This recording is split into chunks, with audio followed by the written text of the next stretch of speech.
Bon les mecs, qui c'est qui sait jamais mesurer le truc? Bon, avoue que tu l'as fait, hein, ça reste une des plus grandes questions d'un ado à un moment de sa vie. Bah non, on va voir un peu ce qui se passe à ce niveau-là, mondialement et un peu plus scientifiquement.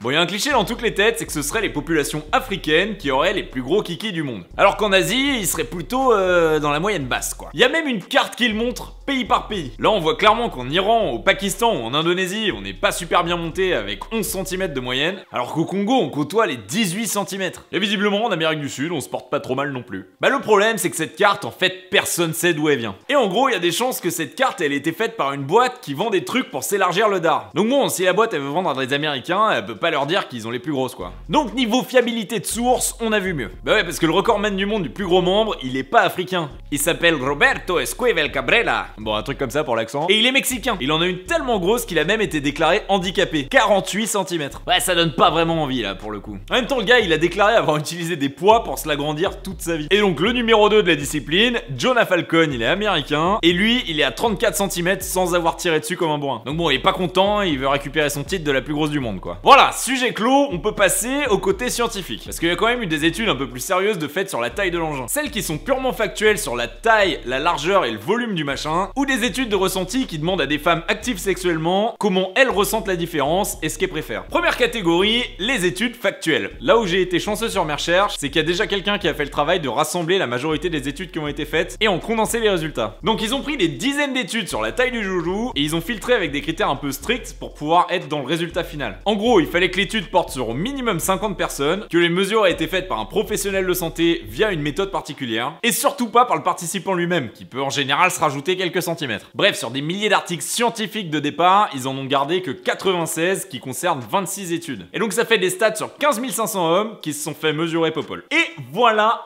les résultats. Donc si t'as jamais vu un percentile de ta vie, c'est assez simple. En gros, si tu te situes au 30e percentile, ça veut dire que 70% des gens en ont une plus grosse que toi. Alors que si tu te situes au 70e percentile, ça veut dire que 70% des gens en ont une plus petite que toi. Et donc 30% une plus grosse. Donc ce que ce graphique nous montre, c'est simplement que la moyenne mondiale du phallus en érection, elle est de 13 cm. Voilà! Paf, c'est dit. Et si ton petit Jésus il mesure plus de 16 cm, bah t'es dans les 5% les plus longs du monde. Nice. La deuxième catégorie, c'est les études de ressenti. Et c'est plutôt ce qui importe. Parce qu'en fait, ce qui compte vraiment avec ta zigounette, c'est le plaisir que tu peux apporter à ton ou ta partenaire. Donc désolé pour les non-hétéros, les études que j'ai trouvées, elles sont hétérocentrées, donc on va plutôt parler d'un couple homme-femme. Il y a des questions qui ont été posées à des centaines de femmes sexuellement actives pour connaître l'importance qu'elles donnent à la longueur et à la circonférence du zizi de leur partenaire. Et bah messieurs, le fameux adage de la taille compte pas, de toute façon c'est comment tu t'en sers qui importe, mais il marche pas vraiment. Les études sont formelles, la taille ça fait quand même une différence. Le premier truc à savoir c'est que le vagin il est élastique, au point même de pouvoir faire passer un enfant. Donc tout vagin est censé pouvoir accommoder toute taille de verge. Bon, après c'est pas pour ça que ça va toujours faire du bien, hein. Des fois ça fait mal. Et s'il y a une chose sur laquelle les femmes sont d'accord de manière écrasante, c'est que la largeur importe plus que la longueur. La largeur elle a été marquée comme très importante ou importante par 35% des femmes. Alors que pour la longueur, ça tombe à 21%. Et le truc marrant, c'est aussi que les femmes qui ont répondu que la largeur était importante ou très importante, elles ont aussi répondu que la longueur était importante. Donc là, on arrive au moment que tous les mecs attendent depuis le début de la vidéo. La taille préférée des femmes, c'est quoi?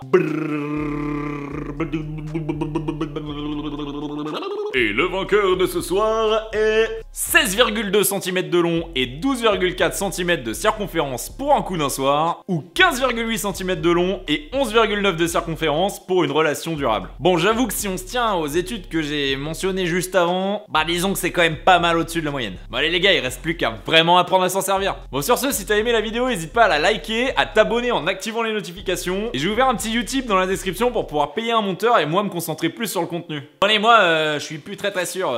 À plus.